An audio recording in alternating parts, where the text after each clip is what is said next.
E aí, gente, cadê a Micheline? Eu tive que correr para outro lugar da casa para ver se eu consigo agora. Ok, tá Micheline, me tá ruim escutando? agora? Consegue me ouvir? Tô. Tá melhorzinho. Não tá tão bom, não, mas enfim, vamos lá. Então, a Micheline tinha iniciado a fala dela. Continue aí, Micheline, por favor. Desculpa pelo o transtorno, mas é porque se eu ficasse lá, Ok, não ia dar certo. ok. Então, hoje a gente vai falar sobre propósito de vida e o caminho real para a felicidade. Então, afinal de contas, por que estamos aqui? Para se obter a real felicidade, a gente precisa saber de uma coisa, que tudo começa com Deus. E nele se encontra o propósito. A gente não pode encontrar o nosso propósito de vida, chegar ao nosso propósito de vida, se concentrando apenas na gente, em nós, no eu. Né? A minha realização pessoal, a minha realização profissional, sem que Deus esteja em primeiro lugar. Você está aqui porque você foi criado por Deus. E você continua aqui porque porque Deus quer que você esteja aqui. Então, se Deus é amor, se Deus é puro amor, e se nós somos a imagem e semelhança dele, ele quer que a gente seja objetos do amor dele, que a gente seja instrumento do amor dele. Então, a gente precisa manter, antes de descobrir o nosso propósito, a gente precisa manter uma conexão com ele, uma conexão com Deus. A gente tem que aprender a conversar com Deus todos os dias. A gente precisa aprender a sentir Deus dentro do coração. Porque a partir do momento que a gente se conecta a Ele, a gente passa a se livrar de muitas coisas que não nos pertencem, muitas coisas que não são para o nosso crescimento. E aí a gente começa a se respeitar, a gente começa a se amar. E aí, quando a gente aprende a se amar, a gente começa a transbordar para as outras pessoas. E quando a gente chega nesse aspecto de, eu já estou satisfeito com o meu interior, ou eu estou me satisfazendo, agora eu vou me focar nas outras pessoas, eu vou cuidar das outras pessoas. E aí é que a gente pode fazer aquela pergunta: qual a profissão que eu posso exercer o meu propósito? Né? Qualquer uma. Qualquer profissão você pode exercer o seu propósito, desde que seja feito com amor, desde que seja feito com intenção de ajudar as pessoas. Qualquer atividade que você faça diariamente, você precisa ajudar outras pessoas. E uma frase muito bonita de Madre Teresa de Calcutá, que ela é uma frase assim que ela conseguiu transcender, né? Quando ela fala assim: faça coisas simples, mas faça com um amor extraordinário. Então, quando a gente faz tudo com amor, as coisas simples do dia a dia, as coisas simples para a pessoa, quando você age com esse amor extraordinário que a Madre Teresa nos ensina, a vida fica mais leve e a gente se conecta mais a Deus. E eu vou pedir para a Franz Carmen agora falar um pouquinho sobre essa frase de Madre Teresa, né? Certo. Então, gente, assim, eu não entendi muito bem o que a Micheline falou, mas eu já sei mais ou menos o que ela ia falar, até que a gente conversou e tal. A voz não tá legal para mim aqui, mas tudo bem. Vamos lá. Madre Teresa, nessa frase, né, que a Micheline comentou aí, faça coisas simples com amor extraordinário, ela realmente vivenciou essa frase. Tem um livro que eu li sobre Madre Teresa, que na realidade nem é um livro religioso, foi um livro escrito por uma executiva americana que teve a oportunidade de passar um ano com Madre Teresa, né, lá no convento, trabalhando com ela, em uma das casas dela. E ela escreveu, depois dessa vivência, ela escreveu um livro falando da vida da Madre Teresa, né? E Madre Teresa, ela muito jovem, né? Já com 18 anos de idade, ela foi para um convento. E nesse convento, né? Foi a primeira grande, vamos dizer desafio da vida dela, sair da família dela e ir para um convento, deixar toda a família. Mas por amor a Deus, né, e pelo propósito que ela queria cumprir na vida dela, ela foi. E aí, nesse convento, ela passou a ser professora em escola para meninas na Índia. Mas por um bom tempo ela ficou, né, fazendo lá a missão que foi dada a ela, vivendo como uma religiosa dentro do convento. Mas ela foi sentindo aquele chamado dentro do coração dela, que apesar dela estar fazendo um trabalho muito bonito também, edificante, ela precisava fazer algo diferente. E aí ela resolveu que ela iria ajudar aqueles pobres mais pobres, né? Aqueles miseráveis, aqueles leprosos, aquelas pessoas que ninguém queria cuidar, né? Que tinham, às vezes, até preconceito. E aí ela, dentro dessa força que era o propósito dela, ela tomou uma outra decisão, também bem complicada, assim, para aquela época. Ela pediu, fez uma carta ao Papa e pediu que para se desligar da congregação que ela participava, né? Por quê? Porque da maneira que ela queria trabalhar, não seria possível lá dentro dessa congregação. Então, fica aí a lição para a gente, que muitas vezes, para a gente realizar o nosso propósito, a gente tem que fazer escolhas. E a gente tem que saber pagar o preço. É aquela passagem que Jesus fala no Evangelho da porta larga e da porta estreita. Nós aqui, né, os simples mortais, a gente muitas vezes quer muito fazer algo, fica com aquele desejo na cabeça, mas a gente não tem coragem de enfrentar, né, a porta estreita, as adversidades que vão aparecer, as críticas, as dificuldades. E aí a gente acaba por não fazer, por protelar. E nós temos um tempo aqui na Terra. E a gente tem que entender, né, que cada dia que a gente acorda é um dia a menos na nossa existência aqui na Terra. E a gente tem que se perguntar, né, o que eu preciso fazer para fazer valer a pena a minha existência? O que Deus quer de mim? O que eu tenho feito? Então, isso, Madre Teresa, ela fazia com muita propriedade, né? E tem até aqui uma frase dela que eu gosto muito, que ela diz assim: o Senhor não daria banho a um leproso nem por $1.000.000. Eu também não. Só por amor se pode dar banho a um leproso. Então, por aí você vê a profundidade do entendimento dela com relação ao propósito dela. Quando ela iniciou as obras, né, de caridade dela, que chama Missionárias da Caridade, ela tinha 500 rúpias no bolso, né, o dinheiro lá da Índia, e que era pouco. Mas nem por isso ela se abalou. Ela chamou 12 freiras para trabalhar com ela, ela passou para as freiras o que era o objetivo dela com aquele trabalho, qual era a visão que ela tinha com aquele trabalho, por que elas precisavam, né, apoiar aquele trabalho. E essas 12 freiras iniciaram esse trabalho com ela, essa congregação, que hoje, né, hoje não, quando ela desencarnou, né, aos 47 anos, diz aqui no livro, depois de ter criado a ordem, ela estava operando em 594 missões, em cerca de 100 países, com 1 milhão de colaboradores.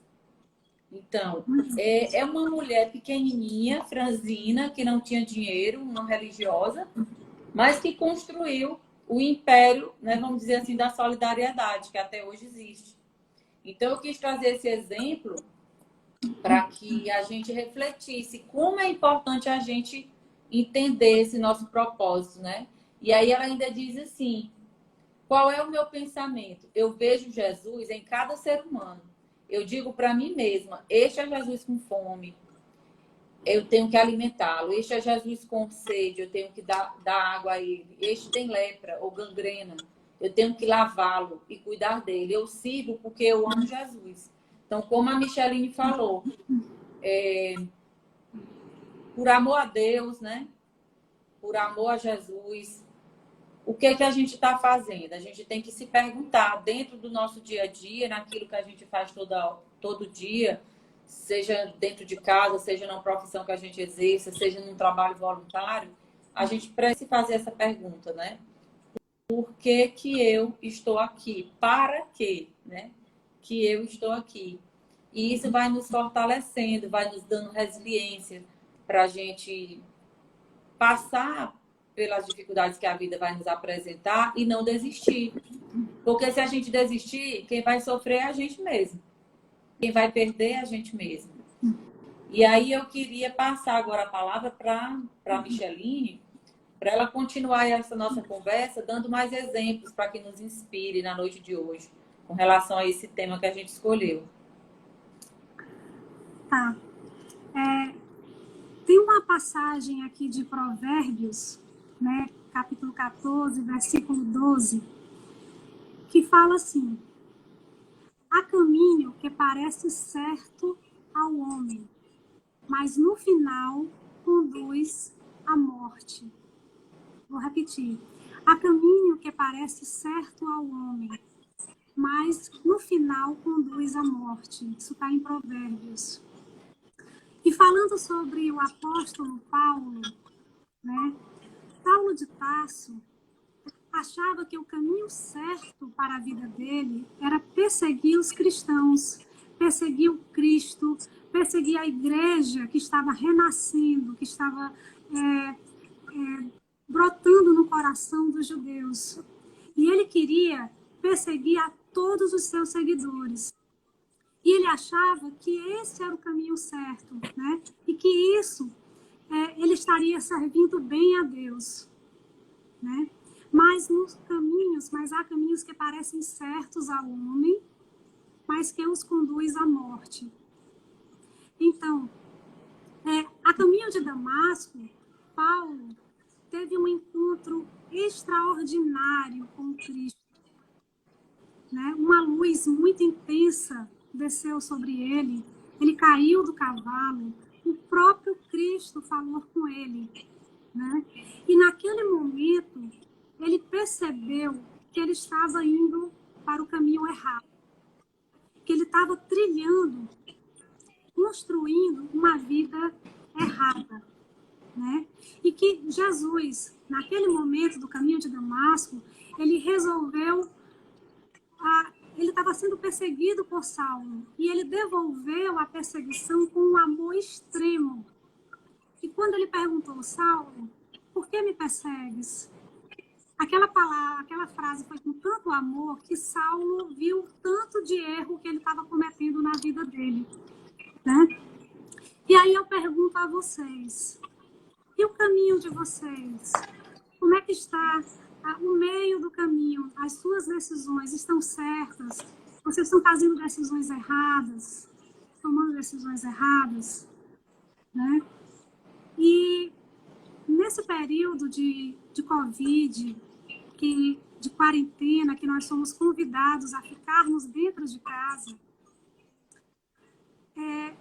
a gente tinha uma vida frenética, uma vida que era muito trabalho, muito estudo, cuidar disso, cuidar daquilo, cuidar de coisas externas a nós. E a gente não tinha tempo para cuidar da natureza, a gente não tinha tempo para cuidar do nosso interior, né? Então, nesse momento de quarentena, muitas pessoas estão até se questionando, será que eu decidi por um casamento certo? Será que será que o meu esposo era o que realmente eu queria? Será que eu não fiz escolhas erradas? Será que eu não abri um negócio pensando em dinheiro apenas porque estava na moda e que poderia me dar rendimentos? Mas isso não mexe com o meu coração, essa atividade? Será que eu pego toda a minha família e vou morar em outra cidade para tentar a vida e depois voltar com a mão abanando? Será que a gente toma a decisão certa? Né? E aí, é isso que eu quero. E muitas vezes, a gente investe tanto em coisas que não dão resultados. Não dão resultados porque eles foram criados, eles foram frutos do nosso pecado. O pecado da vaidade, o pecado de casar por interesse, o pecado de abrir um comércio somente pensando em lucro e não em ajudar as pessoas. E aí, o que eu quero trabalhar com vocês aqui, pelo exemplo da vida de Paulo, é que como estabelecer um propósito, um chamado, que a gente tenha um crescimento consistente na nossa vida. Do momento em que Paulo ele caiu do cavalo para ele começar a sua viagem missionária pregando o evangelho do Cristo em várias cidades e em várias regiões e até em continentes diferentes, ele passou por um período de 14 anos sendo lapidado, sendo preparado por Deus, né? Então, todos nós recebemos um chamado de Deus. Todos nós já tivemos uma experiência espiritual com Deus, ou se não, vamos passar ainda, de um chamado de Deus para nós, né? E esse chamado, ele é um convite para manter um relacionamento íntimo com Deus. E aí sim, ele vai trabalhar dentro de nós, vai nos preparar, vai nos purificar para depois trabalhar através de nós, sendo instrumentos dele. E é esse o nosso propósito, é fazer uma coisa que esteja ligada ao que Deus quer para a nossa vida. E a gente precisa descobrir isso. A vida é um mistério, né? E que somente nos é revelado pelos processos de amor. A gente precisa primeiro amar para que a vida se desenrole bem aos nossos olhos. A história de Paulo é belíssima. A conversão de Paulo saiu de um perseguidor para um grande apóstolo que defendia Jesus com toda a sua alma. E quem não conhece a história de Paulo, eu sugiro que leia o livro Paulo e Estevão, né, de Emmanuel, psicografado por Chico Xavier. Um livro belíssimo que vale a pena ser estudado, não só apenas lido. Né? Então, Paulo foi um grande exemplo para a nossa vida. Né? E eu passo a palavra para você, França.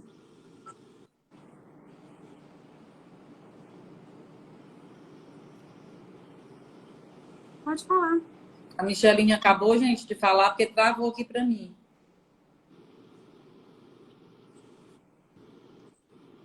Micheline? Oi, estou aqui. Pronto. É porque travou aqui para mim.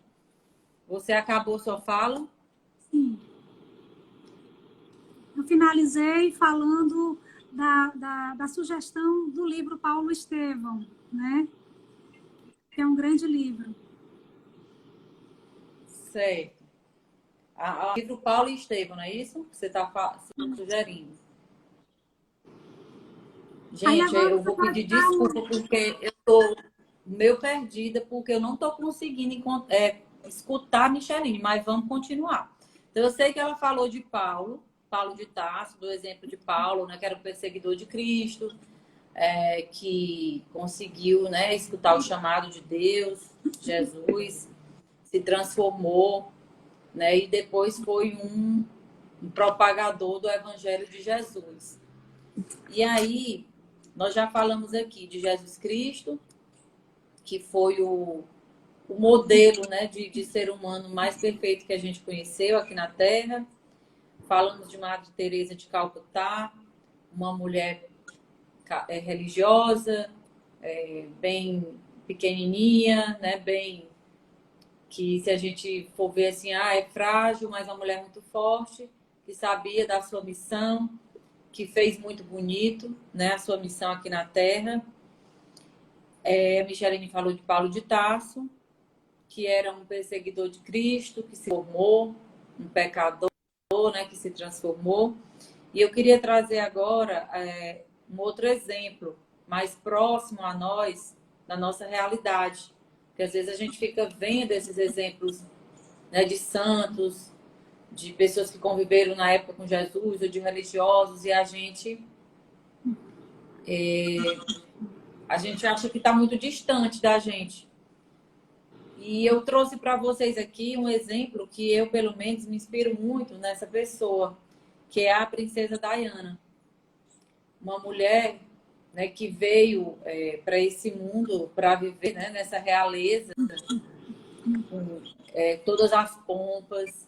Uma mulher que tinha beleza também, né? Era uma mulher bonita, inteligente, mas que ela era muito mais feliz quando ela estava fazendo trabalhos assistenciais, ajudando as pessoas mais humildes. Ela não se deixou prender, ela não se deixou tolir por toda aquela pompa, por toda aquela formalidade que ela vivia. Ela escutou o chamado de Deus para ela, né, dentro daquela posição social que ela tinha, dentro da riqueza que ela vivia. Ela conseguiu ser um instrumento de Deus aqui na Terra. E existe até uma passagem no Evangelho também, né, que Jesus, uma passagem que diz que Jesus falou: mais fácil um camelo para o buraco de uma agulha do que o rico entrar no reino dos céus. E aí essa passagem do Evangelho, ela foi muito tomada ao pé da letra, e por muito tempo, né, e ainda hoje existe algumas pessoas que têm essa crença limitante de que salvar só vai ser o pobre, né? Mas humildade não significa pobreza. Você pode ter uma pessoa extremamente pobre, que é orgulhosa, e uma pessoa extremamente rica, que é humilde e que vive os princípios de Jesus. É muito mais difícil? É, mas existe. Então, por isso mesmo, a gente trouxe esse exemplo da princesa Diana, que é uma mulher que mostrou valores, ensinou valores para os seus filhos, tocou toda a humanidade com os seus exemplos, com o seu exemplo, aquele negócio de você falar e fazer. Não só falar. Tem pessoas que são excelentes oradores, que fazem palestras maravilhosas, que escrevem livros maravilhosos. Mas o que Deus quer mesmo é que a gente haja, né? Que a gente faça, haja no bem.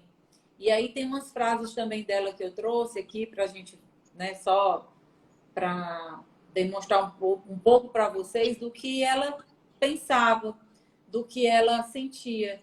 Ela dizia: em todo lugar que vejo sofrimento, é lá que eu quero estar, fazendo o que posso para ajudar. Então, imagina uma princesa, né, que não se deslumbrou com toda aquela pompa, com toda aquela, né, aquela riqueza, aquele glamour. É realmente um espírito que veio com essa missão. E ela sabia muito bem desse propósito dela. É tanto que até hoje se fala dela e se vai falar dela por muitos e muitos anos, porque ela deixou um legado, ela deixou um ensinamento para todos nós.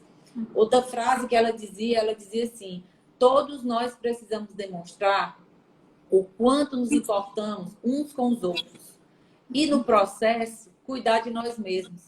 Ela sabia, como ser humano que ela ainda era, né, imperfeita também, com as suas mazelas também morais, com suas angústias, que a maneira melhor da gente se curar, né, de todas as nossas angústias, depressões e tudo mais, é olhar para o próximo, é trabalhar a caridade, é trabalhar a fraternidade, né, é se doar, como Jesus queria, né, amai outros como eu vos amei.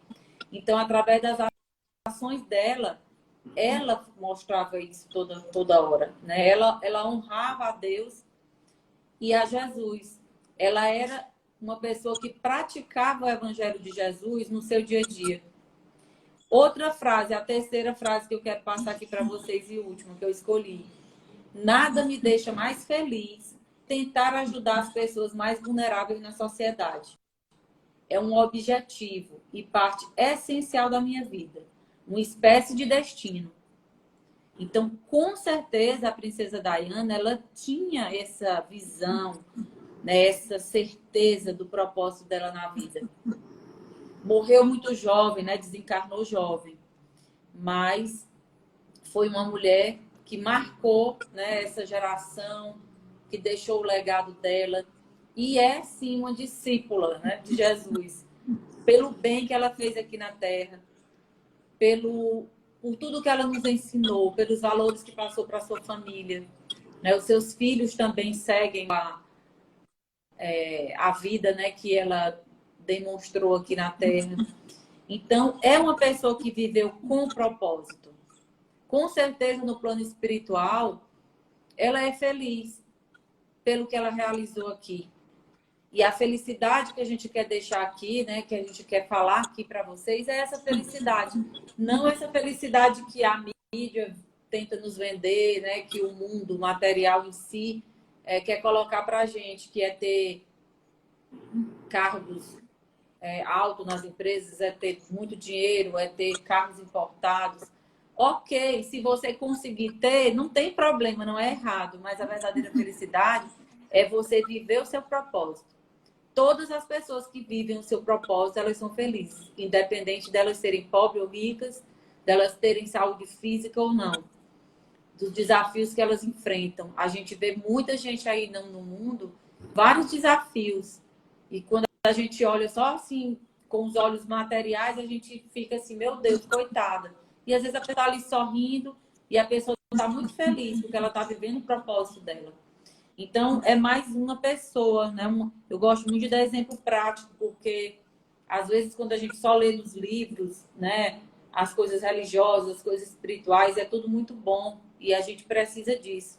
Mas é importante a gente estar aqui na Terra encarnado. E é importante a gente ter exemplos para a gente se inspirar, né, para a gente refletir também no que a gente pode estar fazendo, o que a gente já fez, o que precisa fazer. E aí agora eu vou passar de novo a bola para minha amiga Micheline para continuar aí a nossa conversa. Certo, né? A Franci falou de uma pessoa nobre, né? De uma princesa. Só que no começo da vida dela, ela começou a seguir um caminho errado. Ela buscou um casamento arranjado, um casamento que não tinha amor, um casamento que levou até uma prisão, né, dentro de uma sociedade inglesa.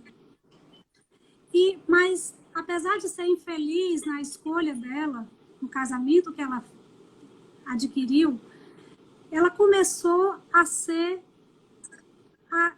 expandir a luz que ela tinha dentro dela. Então, o que me pode fazer feliz? É o cuidar das pessoas. Qual é o meu papel de princesa? É de cuidar dos mais necessitados, pois aqui eu estou. E ela cumpriu muito bem esse papel junto às pessoas mais carentes. E falando de outro nobre, né, que era um jovem rico, de família rica, de um pai abastardo dentro do comércio, eu vou falar do Giovanni de Martoni, né, que é o São Francisco, que ele vivia em um ambiente de luxo, em um ambiente de festas, de mulheres, de boemia. Ele gostava muito da nobreza, das coisas da nobreza. E ele guerreava com outras cidades, com os inimigos que lutavam por terras, e ele lutava em busca de títulos, né? Até um dia que, entre uma dessas lutas, ele foi preso, e dentro da prisão ele passou por um momento de muita solidão, um momento de fome, um momento de má higiene, que ele se enfraqueceu. E quando ele voltou para casa, em Assis, ele pegou uma doença, que essa doença deixou ele muito tempo acamado. E nesse momento, ele começou a refletir a vida que ele levava, né? Uma vida de burguesia, de boemia, pensando em títulos. E agora ele começou a voltar para dentro de si e descobrir que nada daquilo fazia bater o seu coração com força, né? Mas ele ainda gostava de nobreza, ele ainda gostava de lutas.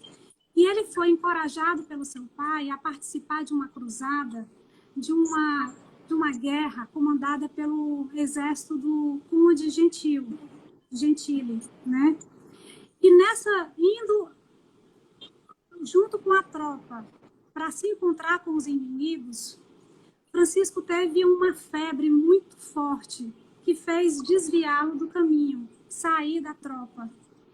E durante esse momento, pela primeira vez, ele escutou o Cristo falar com ele. Francisco, volta para Assis, vai servir a Deus. E quando ele voltou para casa, antes do tempo, o pai dele ficou injuriado, revoltado, o chamando de covarde, porque não conseguiu vencer a batalha, desistiu, se amedrontou. E, na verdade, não foi nada disso. Ele tinha escutado o chamado de Deus para a vida dele. Então, ele ficou em casa, fazendo mais orações, mais meditação. E teve um momento, né, entre tantos momentos de reflexão, Francisco só passou a entender o seu propósito em 2 ocasiões que aconteceu. O primeiro deles envolvia um homem que tinha lepra, um homem com o rosto todo deformado.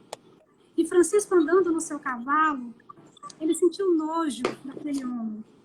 Mas, instantaneamente, milagrosamente, ele mudou a expressão dele e o sentimento que ele tinha. Eu preciso ajudar esse homem. Esse homem é a imagem do Cristo para mim. E aí ele foi até esse homem, desceu do cavalo, deu moedas para ele e beijou o leproso no rosto. Gente, vocês não sabem o que significa isso. Beijar um leproso naquele tempo. Uma doença que não tinha cura, uma doença que a pessoa era discriminada pela sociedade. E ele beijou o leproso. E nesse momento, ele se despiu do preconceito, da doença. Ele se despiu do egoísmo de não adoecer. Ele não teve medo de adoecer. Ele se despiu da vaidade. Ele se despiu de tudo naquele momento. E nesse mesmo dia, ele foi para a igreja para a capela de São Damião. E nesse momento que ele estava em frente ao crucifixo, a cruz de madeira, ele ouviu uma voz falando de Cristo. Francisco, vai e reconstrói a minha igreja. Então, nesses 2 acontecimentos no mesmo dia, Francisco se revelou. Agora eu sei qual é a minha missão, agora eu sei qual é o meu propósito de vida. E voltando para casa, ele começou a tirar as moedas do pai, o dinheiro do pai, os tecidos do pai, e começou a doar para as pessoas miseráveis de Assis. E começou a roubar do pai para poder construir a igreja de São Damião, reconstruir. E o que aconteceu? O pai ficou consternado. O pai ficou sentindo humilhado por aquela atitude do filho, né? O orgulho dele estava ferido. E o que o pai resolveu fazer? Esse não é o filho que eu quero. Um filho covarde que não enfrentou a guerra. Um filho ladrão que está tirando tudo que é meu para dar para os miseráveis. Eu não quero esse filho para mim. Esse filho não me pertence. Então, o que ele fez? Ele levou Francisco para a praça, no meio de pessoas, para deserdá-lo. E naquele momento, Francisco estava tão ciente do amor do Cristo para ele, que ele disse ao pai: a partir de hoje você não é mais meu pai, a partir de hoje eu não quero mais o seu sobrenome, a partir de hoje a sua riqueza não me pertence, nem mesmo essas vestes que eu tenho. Então ele tirou a roupa na frente de crianças, na frente de mulheres, na frente dos homens, na frente de autoridades que lá estavam, na frente da mãe dele. E ele abriu mão de tudo. Naquele momento ele estava inteiramente pobre do ponto de vista material, mas imensamente rico no amor de Deus para ele. Então, com essa atitude de Francisco, ele começou a conquistar adeptos, né? Ele conquistou 11 homens, 11 jovens, e que eles conseguiram ir até o Papa Inocêncio III, que foi difícil, né? Mas ele conseguiu a autorização do Papa para pregar o evangelho fora da igreja. E nisso ele criou 3 ordens, né? E a congregação de Francisco hoje, né, a congregação franciscana, ainda hoje existe, ainda hoje é viva, como as cartas de Paulo. Ainda hoje a gente tem acesso a essas cartas na Bíblia. Então são homens que se despojaram, são homens que ouviram o chamado de Deus e que não tiveram medo de depressão, não tiveram medo de crises, não tiveram medo de enfrentar o inimigo, de enfrentar as pessoas, porque eles tinham um propósito bem definido para eles. E são exemplos que ainda hoje estão vivos. E é isso aí, França.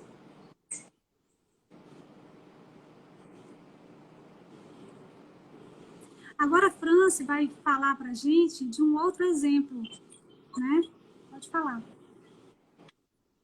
Porque a França não está me ouvindo. Certo, gente. Então, você falou de São Francisco, né? A Micheline falou de São Francisco. Eu estou só aqui treinando a telepatia, porque não estou conseguindo escutar, mas tudo bem, é um desafio, né? Vamos lá, a gente está falando em desafio, nosso propósito aqui é fazer essa live para vocês, vamos fazer. E aí, depois de falar de São Francisco de Assis, né, toda a história dele que é muito bonita, que também é uma pessoa que abriu mão, né, de muita coisa para realmente viver o seu propósito, que entendeu o chamado de Deus na vida dele, que deixou o legado, né, que até hoje aí os franciscanos, né, e aqui em Teresina mesmo tem um trabalho muito bonito chamado Toque de Assis, né, que são franciscanos que ajudam pessoas, né, as pessoas necessitadas e tal. E eu queria trazer mais um outro exemplo para vocês, que também é de alguém, não uma religiosa, não uma pessoa adulta, mas uma menina. Porque espiritualmente falando, a gente sabe, né, que quando a gente vem aqui para essa encarnação, a gente já teve outras vidas. A gente é um espírito que já viveu muitas encarnações. E o outro exemplo que eu trouxe para vocês é a Malala. Malala Yousafzai, eu não sei se vocês, né, alguns de vocês com certeza conhecem.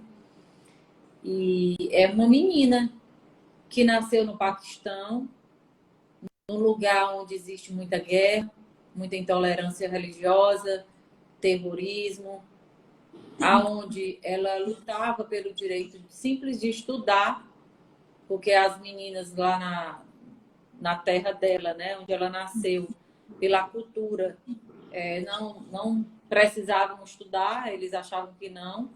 Só que ela é um espírito que reencarnou aqui na Terra também como outro espírito para ser seu pai, que era um homem que tinha uma cabeça diferente da cabeça daqueles homens, né, lá de onde ela nasceu. Ele era um professor. A primeira filha dele foi ela, Malala. Ela conta no livro dela que quando nascia uma menina, os parentes não levavam nem presentes, porque eles só valorizavam o masculino, o menino, né? E o pai dela, desde a hora que ela nasceu, fez questão, disse para a família que eram para levar presente para ela, sim. E aí, quando ela começou a crescer e tal, ele incentivou ela a estudar, ele levava ela para estudar, né, para as escolas escondidas e tal. E ela começou a se indignar com aquela situação, a não entender por que as meninas não tinham direito ao estudo, né, à educação. E ela também tem frases maravilhosas, né? Que eu gosto muito, porque dá uma clareza para a gente de quando a pessoa tem a intenção, entende o propósito dela. Em todo o livro dela, da biografia dela que eu li, ela diz que quando estava fugindo de uma cidade para outra por conta dos bombardeios, né, dos terrorismos, a primeira coisa que ela fazia era pegar a mochila de livro dela. Era a coisa mais preciosa que ela tinha. Ela podia perder tudo, deixar tudo para trás, menos a mochila dela de livro. Então você vê que é um espírito que veio com essa missão, né, de lutar pela questão da educação, né, das pessoas que não têm oportunidade. E aí ela diz assim, depois de tudo que aconteceu com ela, né, ela diz assim, depois que deram o tiro e tal, e aí muita gente perguntava, né, porque aí ela foi falando, ela fez um blog na época e mandava para uma jornalista, se eu não me engano, era da Inglaterra, falando do dia a dia dela, e foi assim que as pessoas começaram a descobrir ela, e ela começou a tomar, vamos dizer, um pouco mais de força, né, para falar. E aí, enfim, um dia ela levou um tiro, né? De tanto de eles perseguirem ela, um dia eles encontraram ela dentro de uma van que vinha voltando do colégio e deram um tiro no rosto dela, um ou dois, não sei. Enfim, ela quase morre. E depois disso foi que ela tomou ainda mais, né? Vamos dizer assim, ela ficou mais conhecida no mundo inteiro, ela teve mais força para viver o propósito dela. E ela diz assim, quando perguntam, né? O que ela faria, se ela tem ódio por quem matou, deu tiro nela, ela diz: não odeio o Talibã que atirou em mim. Mesmo que eu tivesse uma arma e ele tivesse na minha frente, não atiraria nele. Paz em todo lar, toda rua, toda aldeia, todo país. Esse é o meu sonho. Educação para toda criança do mundo. Sentar numa cadeira e ler livros com todas as minhas amigas. Em uma escola, é um direito meu. Ver todo ser humano com um sorriso de felicidade é o meu desejo. Eu sou Malala, meu mundo mudou, mas eu não. Então são coisas muito fortes, uma fala dessa de uma menina que ganhou o Prêmio Nobel da Paz com 16 anos de idade. E ela fala até, né, que uma criança, um professor, um livro e uma caneta podem mudar o mundo. Então é um espírito que veio realmente com esse propósito de lutar pela educação, porque a própria doutrina espírita não fala espírito instruí-vos, né? Então a nossa fé ela tem que ser raciocinada. A gente, para viver o nosso propósito, a gente tem que ter também uma certa informação. E ela diz, eu vou ler para vocês uma passagem aqui, no dia que ela fez 16 anos, né? Ela coloca aqui: passei meu aniversário de 16 anos em Nova York, onde falei nas Nações Unidas. Ficar de pé ali e me dirigir a uma audiência naquele enorme salão, onde tantos líderes mundiais já discursaram, foi assustador. Mas eu sabia o que eu queria falar. Quer dizer, ela sabia, né, do propósito dela. Esta é a sua chance, Malala, disse a mim mesma. Havia apenas 400 pessoas sentadas ali, mas imaginei milhões. Não escrevi o discurso tendo em mente apenas os delegados da ONU. Escrevi para cada pessoa que possa fazer alguma diferença. Queria atingir as pessoas que vivem na miséria, as crianças forçadas a trabalhar e aquelas que sofrem com o terrorismo e a falta de educação. No fundo do meu coração, eu esperava alcançar toda criança que pudesse ganhar coragem com as minhas palavras e se levantar por seus direitos. Conclamei os líderes mundiais a prover educação gratuita para todas as crianças do mundo. Que possamos pegar nossos livros e canetas, eu disse, são as nossas armas mais poderosas. Aí ela repete essa frase que eu acabei de dizer para vocês. Uma criança, um professor, um livro e uma caneta podem mudar o mundo. Só fiquei sabendo como o meu discurso foi recebido quando a audiência me aplaudiu de pé. Minha mãe estava em lágrimas e meu pai disse que eu tinha me tornado a filha de todo mundo. Toda vez que eu leio essa passagem, eu me arrepio, porque é de uma força tão grande, um espírito desse, né, de uma menina tão jovem, mas que com certeza um espírito que já veio, né, com essa grande missão de lutar pelos direitos, né, de lutar pela educação, de mostrar força, mesmo sendo praticamente uma criança. E hoje ela tem uma fundação que ajuda meninos do mundo inteiro a estudar, ter acesso à educação. O ano passado ela até esteve no Brasil. Eu esqueci também, eu acho que comentei com vocês da Madre Teresa, né? Que até hoje ela tem também uma congregação chamada Irmãs da Caridade. Então eu queria finalizar, né? Que eu acho que a gente já está quase chegando ao fim aqui da história. Porque a gente não entrou às 19, mas eu acredito que já deu aqui um tempo. Lendo mais uma mensagem que eu escrevo, que eu peguei aqui para vocês, para passar a palavra para a Micheline encerrar. E eu tirei duas mensagens. Uma do livro do Sebastião Camargo, chamado O Despertar da Consciência, e outro do Viktor Frankl, chamado O Sentido da Vida. Então, a primeira diz assim: nossa vida será sempre o resultado daquilo que estamos frequentemente pensando e expressando. Então, se a gente hoje está angustiado, está achando que a vida não tem, sei lá, não tem jeito, minha vida não tem jeito, estou triste, estou muito ruim, não tem nada. Então, vamos observar o que a gente tem feito da nossa vida, o que a gente tem pensado, o que a gente tem feito, mesmo ação em si. E o outro nunca e jamais importa o que nós temos a esperar da vida, mas sim exclusivamente o que a vida espera de nós. Quem disse isso foi Viktor Frankl, nesse livro O Sentido da Vida, onde ele conta o tempo que ele passou num campo de concentração. Então, eu queria deixar aqui para vocês essa mensagem de força, né, de motivação, de que todos nós, a gente tem uma missão para desempenhar nessa vida. E que não importa onde é essa missão, se é na nossa casa, se é na nossa comunidade, se é na cidade, se é no país, enfim, se é no mundo. O fato é que nós fomos criados por Deus. Nós estamos aqui em mais uma encarnação, é mais uma oportunidade. E nós vamos prestar conta para Ele do que a gente tem feito aqui. Então, que a gente saiba aproveitar cada recurso que Ele nos dá, cada dia que Ele nos dá, a situação que Ele, né, nos propõe, para que a gente chegue, quando a gente partir para o plano espiritual, né, a gente chegue lá com esse sentimento de dever cumprido, ou pelo menos que fizemos a maior parte do que viemos fazer aqui. Porque só nós é que somos os responsáveis pela nossa felicidade, pela nossa evolução. Né? As outras pessoas podem até nos ajudar, mas a responsabilidade é nossa. E Jesus veio e nos disse isso, né? Pega a tua cruz e me segue. Então, com essas palavras, eu fecho aqui minha fala da noite de hoje. Agradeço muito, né, a atenção de vocês. Peço desculpa aí pela confusão inicial aí da internet.